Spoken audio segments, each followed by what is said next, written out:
Hello again from Scouse Farm.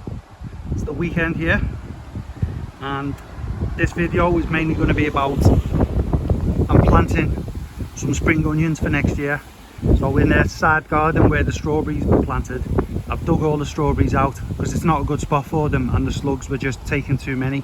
So I want to keep as many as I can in containers where they're easier to be managed, but I'm going to plant spring onions because if you plant them in mid to late August, they'll be ready for harvest in about April. So you're looking at getting some food around April, May next year, which is the hungry gap where things are just starting to grow but nothing's really coming in to its prime, so you don't have much food in them few months up until about June. So it's a good time now in August to plant them. But before I do, I wanted to show you this beautiful gladioli. It's leaning over a bit because it's been attacked by the wind, as is the case with everything in this garden. But just look at the definition of colour. It's gorgeous, and I didn't even plant this. It was in a bag of soil just dug up from my dad's garden, and it must have just had a few bulbs, maybe one or two gladioli bulbs in the soil. So when I was filling up the area where I dug out the pond, this just grew, and I decided to plant a few more myself from the back garden to the front garden here, so they'll be flowering soon. I think they're either yellow or purple, but we'll see soon enough. Right, we'll get over to the area where the onions are going to be planted.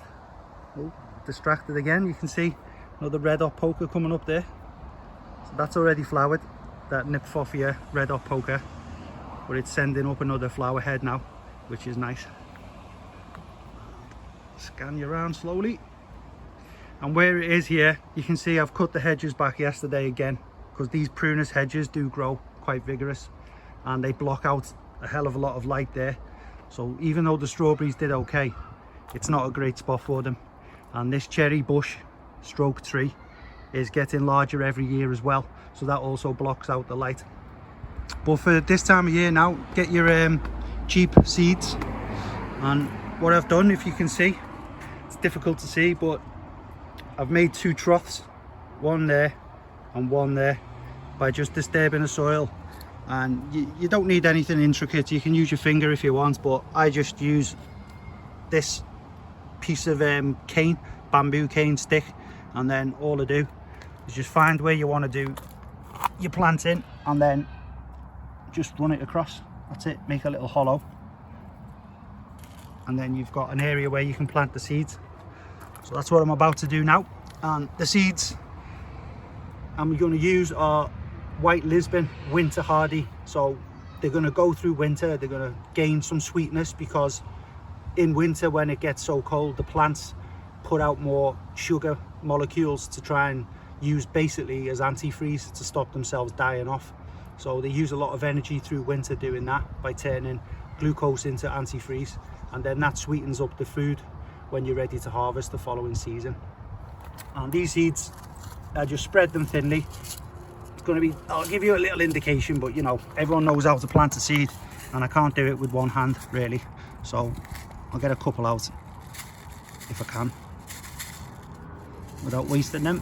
And just to show you what they look like, they're just like little black specks. Most of the allium family, which is onions and garlic and your garlics and things, as seed they just look like little black shavings, as you can see there. So that's a spring onion seed, and they're going to just be scattered thinly in the soil. You can't see, but you know what I'm doing. And then I'll do a thin sprinkle all the way down one trough and then all the way back up the one next to it. You can see the dip in the soil a bit better there. So that's what I'm about to do now. And then after it, because this is freshly disturbed soil, the local cats that go around patrolling at night looking for mice and rats and whatnot, they use it as a toilet. So I've got some of these pool covers which you use in ponds to stop or deter herons and birds from poking through to get the fish. So another use for these is also just to lay down and scatter them as best you can across the soil, and it prevents the cats from digging it up. They just don't like it, so they just move to somewhere else. And that's what I'll do afterwards. So thank you very much for watching. I'm gonna plant them seeds now, 2 thinly sprinkled troughs, and then I'll cover them up with the pond covers that look like spiders' webs, and we'll see what we get next year, if anything, but they should be all right. There you go, nice little well, hopefully a harvest next year, but a nice little planting video. I'm gonna get on and crack on with that now. Well, please like the video if you liked it. You can see the bees there carrying on top of that leek flower, and subscribe to the channel if you're new. And Scouse Farm, we'll see you again soon.